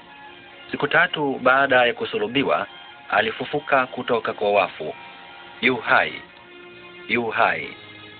Anataka kuingia maishani mwako. Yesu mwenyewe alisema, mimi ndimi ufufuo na uzima. Anayeniamini mimi hata akifa ataishi. Imepita karibu miaka 2000 tangu Yesu afufuke kutoka kwa wafu, na bado anaishi hata leo, na ndiye mwenye mvuto mkubwa juu ya maisha ya watu kuliko yoyote mwingine. Watu mashuhuri wa karne zilizopita walikuja na wakapita. Watawala, wanavyuo, wanasayansi, wanafalsafa na wanateolojia walikuja wakapita. Lakini Yesu bado anaishi leo. Ndiye mtu wa kipekee aliyepata kuishi. Kuzaliwa kwake kulikuwa kwa kipekee. Biblia inatueleza kwamba alizaliwa na Bikira Mariamu. Maisha yake yalikuwa ya kipekee, yalijawa na maajabu yasiyo ya kidunia. Aliishi maisha matakatifu yasiyo na dhambi. aliyefanya miujiza ya ajabu zaidi kuliko mtu yoyote yule aliyepata kuishi. Ujumbe wake ulikuwa wa kipekee, huwapa upendo, msamaha na maisha mapya wale wote ambao wanampokea kama Mwokozi na Bwana wao. Popote ambapo ujumbe wake umefika, umesababisha maisha mapya, matumaini mapya na maana mpya katika maisha. Kifo chake msalabani kilikuwa cha kipekee. Miaka 2000 iliyopita, Mungu wa mbingu na nchi alimtuma mwanawe wa pekee Yesu Kristo ili asulubiwe kwa ajili ya dhambi za watu wote. Alikufa kwa ajili yako. Kufufuka kwake kulikuwa kwa kipekee. Siku 3 baada ya kufa, tukio la kusangaza zaidi katika historia lilitokea. Yesu alifufuka kutoka kwa wafu. Kuzaliwa kwake, maisha yake, kifo chake na kufufuka kwake, vyote vinathibitisha alivyodai Yesu kwamba yeye ni mwana wa Mungu, Mwokozi wa wanadamu wote. Yesu Kristo huyo huyo yu hai leo. Anataka kuingia maishani mwako, akusamehe dhambi zako na kukupa nguvu za kuishi maisha tele na makamilifu. Sikiliza maneno yake. Njooni kwangu ninyi nyote mnaosumbuka na kulemewa na mizigo, nami nitawapumzisha. Mimi ndimi njia, ukweli na uzima.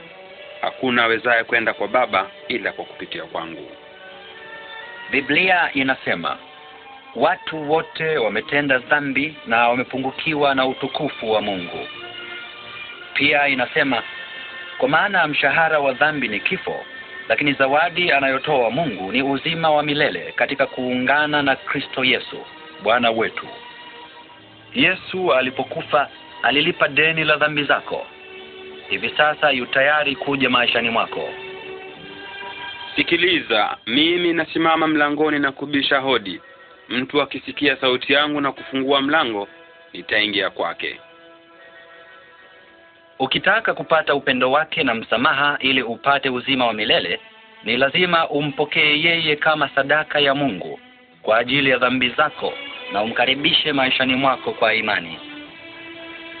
Kama moyo wako una hamu na hayo, unaweza kusali sala ya imani, naye Yesu Kristo atakuja maishani mwako. Hii ni sala unayoweza kutumia. Kwanza nisikilize mimi. Bwana Yesu, ninakuhitaji. Ninakushukuru kwa vile ambavyo ulizifia dhambi zangu msalabani. Na ufungua mlango wa maisha yangu na kukupokea uwe Bwana na Mwokozi wangu. Yatawale maisha yangu. Nifanye niwe jinsi wewe utakavyo niwe. Amen. Ikiwa sala hii inalingana na ombi la moyo wako, basi iseme sasa hivi hapo ulipo. Sali kimoyomoyo wakati ninapoirudia tena fungu moja moja. Bwana Yesu, ninakuhitaji. Ninakushukuru kwa vile ambavyo ulizifia dhambi zangu msalabani.